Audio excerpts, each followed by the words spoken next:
Par l'épreuve de Job, Dieu démontre aux anges que son plan pour amener l'homme à la vie par la mort est digne de son infinie sagesse et de sa connaissance de l'homme.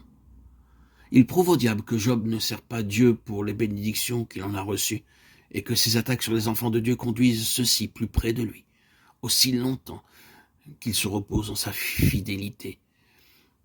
Il démontre à Job ce qu'il fait avec ses enfants ou ce qu'il permet, et pour leur plus grand bien, leur éternel bien.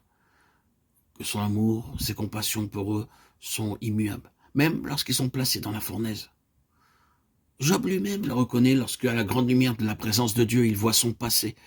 Alors, il se prend en horreur.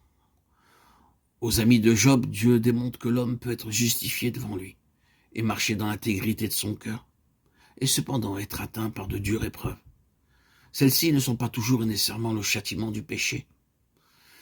À ses enfants, dans tous les siècles, Dieu démontre qu'ils ont besoin des leçons de la fournaise pour se connaître eux-mêmes, bien plus qu'ils ont besoin de le rencontrer pour pouvoir renoncer à eux-mêmes et connaître la plénitude de vie qui découle de l'union avec le Seigneur ressuscité.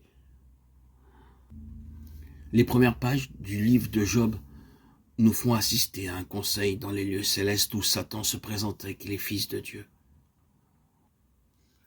Nous y voyons que Dieu exerce un pouvoir absolu sur l'adversaire. Nous y avons aussi quelques leçons sur le caractère du diable et sur son attitude vis-à-vis des serviteurs de Dieu.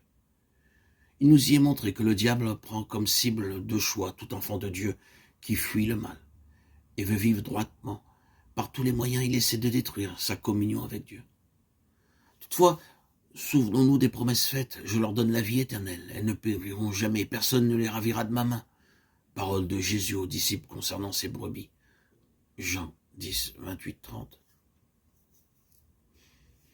Ce récit nous montre aussi la puissance du lieu vital qui unit à Dieu à ses enfants.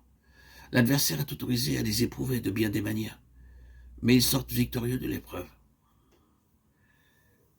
Mais les trésors de Job sont dans le ciel, la mort de ses enfants.